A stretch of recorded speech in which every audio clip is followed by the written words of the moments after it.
This video is sponsored by Skillshare. Head on over to skl.sh/polyphonic21 to get 2 months free and start learning today. This might be one of the most recognizable piano lines of the 20th century. But it can mean any number of things to any number of people.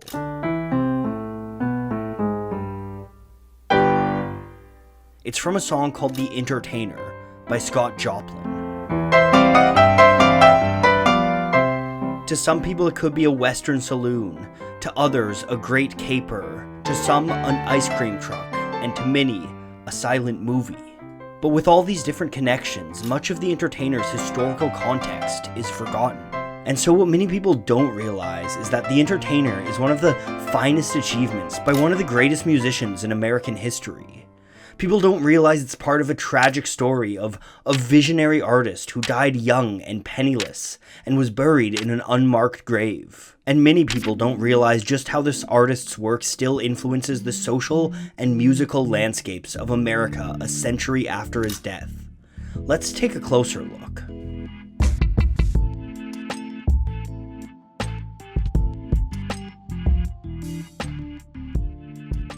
Scott Joplin was known as the King of Ragtime.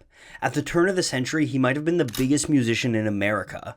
His 1899 song, Maple Leaf Rag, is said to be the first piece of instrumental music to sell over 1 million copies in the composer's lifetime. Joplin ushered in an era of ragtime and helped start the first true popular music craze in American history. All this despite being black and born in the American South just 4 years after the end of the Civil War. So what exactly is ragtime? Well, to understand that, we should first look at the genre's predecessors. Before Joplin came along, one of the most popular songwriters in America was John Philip Sousa. Sousa was a military band leader who wrote marches for military bands to parade to. Perhaps his most famous is The Stars and Stripes Forever. Because these marches were made for people to walk to, they were usually in 2/4 or 4/4 time, with clear notes played on the beat.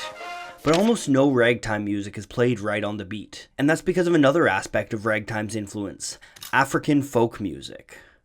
African folk musics, like many folk musics, are built for dance, and playing music straight often just doesn't lend itself to dancing. So instead, these folk musics use a tool known as syncopation. Syncopation is putting stress on a beat that usually wouldn't be stressed, or missing beats where you'd expect stress.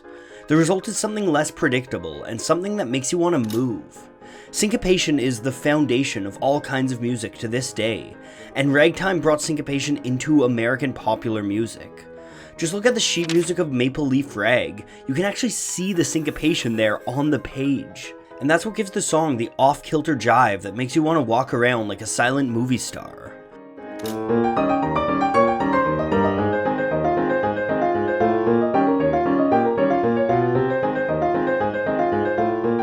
Of course, there's one other big influence on ragtime, and I'm gonna warn you, things are about to get uncomfortable. One of ragtime's biggest influences was minstrel music. Yikes. Minstrelsy was a kind of performance that came about in the early 1800s in America. It was a supposedly comedic performance built around dressing white people up in blackface and playing out offensive stereotypes about black people. I told you things were going to get uncomfortable. And as much as I would like to just brush this over and pretend it never happened, the fact of the matter is that minstrelsy is an important, if dark, chapter in American history, and it helps you understand the world that Scott Joplin was brought up in. Minstrelsy wasn't all white though. Many black artists got their start in minstrelsy, and one of the most famous dances of minstrel performance came from black communities: the cakewalk. Some speculate that the cakewalk had its origins as a satirization of white dances. Whether that's truly the case or not, the cakewalk quickly caught on in minstrel shows. It had a very specific rhythm associated with it, a 2/4 march with a syncopated polyrhythm inside.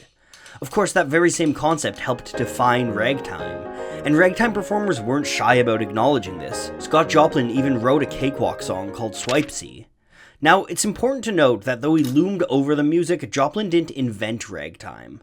Some of the first ragtime songs were written by people who were themselves former minstrel performers, like Ernest Hogan, who wrote Pa Mala in 1896. And then there was Ben Harney, who wrote "You've Been a Good Old Wagon, But You Done Broke Down," which some point to as the first ragtime song. But ragtime didn't really explode until Joplin came on the scene. In 1899, Joplin would publish 2 sheets that would change ragtime, the aforementioned Maple Leaf Rag and Original Rags. These songs codified ragtime and set a new blueprint for the style going forward. Both of them featured one of Joplin's signatures, frequent modulation. Music is built around tone centers, collections of notes that work well together. Modulation is what happens when you shift from one tonal center to another within the same song. Modulation became an important part of the structure of Joplin's rags. This structure consisted of 4 distinct sections following a pattern of A, B, B, A, C, C, D, D. Typically, the C section would see a clear modulation in the form of a key change. In the case of The Entertainer, the C section modulates to F major while the rest of the song is in C major.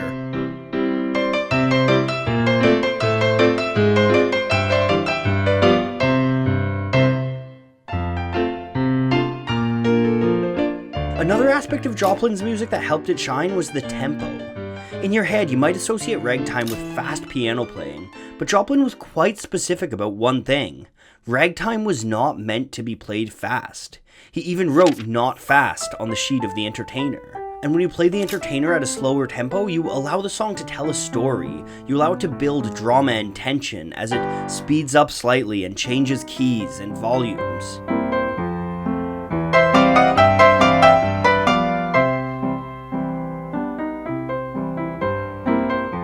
The Entertainer and Maple Leaf Rag became staples of the genre, and countless people would try to imitate the Maple Leaf Rag in the years to come. But Joplin wasn't simply satisfied with ruling over popular music. He wanted himself and all his fellow black musicians to be taken seriously as songwriters. And so he decided to write an opera, Treemonisha. Treemonisha mixed Joplin's ragtime sounds together with more traditional classical and opera music. You can hear the combination of these forms in the opera's finale, a real slow drag.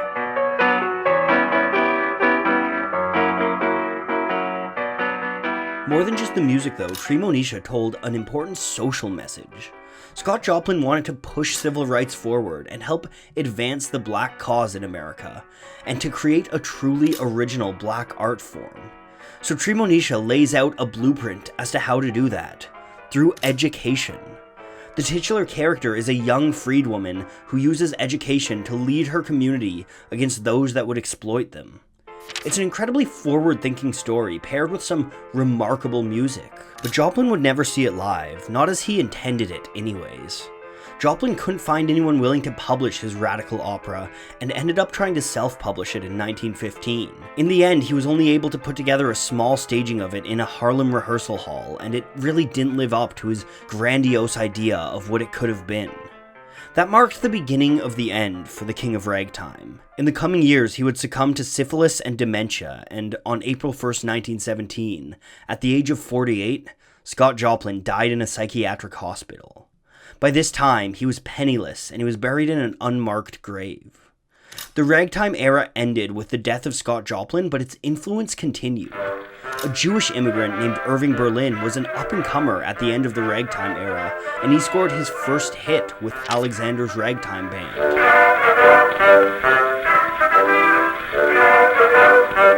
Berlin would go on to become one of the most important figures in American popular music and Broadway, and he wrote classics that are still sung to this day.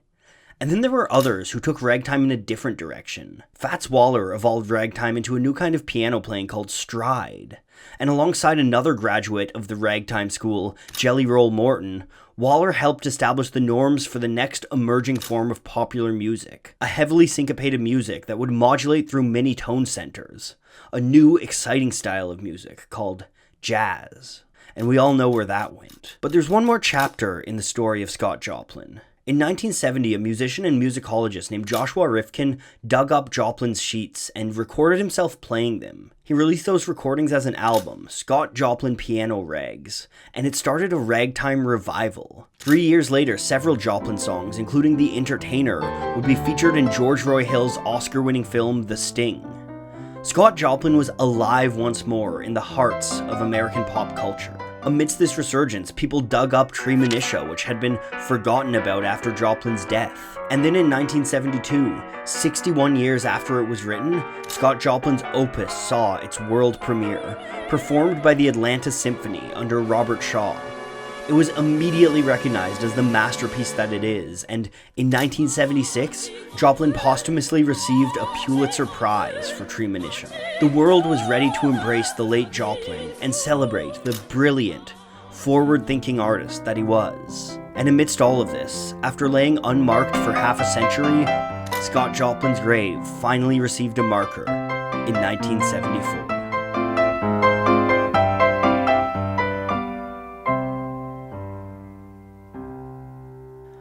I don't know about you, but listening to all of this ragtime really made me want to dust off the old piano. If you want to teach yourself how to play the Entertainer or Maple Leaf Rag, you can get started with Mark DeHyde's Learn Piano in 30 Days series on Skillshare. That course will bring you from being a novice pianist to being able to sight read, play by ear, and even compose your own music, and there's plenty more where that came from. Jessica Hish's Logotype Masterclass will give you some of the skills you need to be a freelance graphic designer. Or you could get meta with Mike Boyd's How to Learn, which will teach you the strategies you need to approach learning any new skill you want. If you sign up with the link in the description, you can try all of this out absolutely free for 2 months. That's 2 months of access to thousands of courses on a whole assortment of topics. Not only will you be able to learn a bunch of new skills, but giving Skillshare a shot is actually a great way to support my channel too, and it really helps me make these videos week after week. So head on over to skl.sh/polyphonic21 and give it a shot.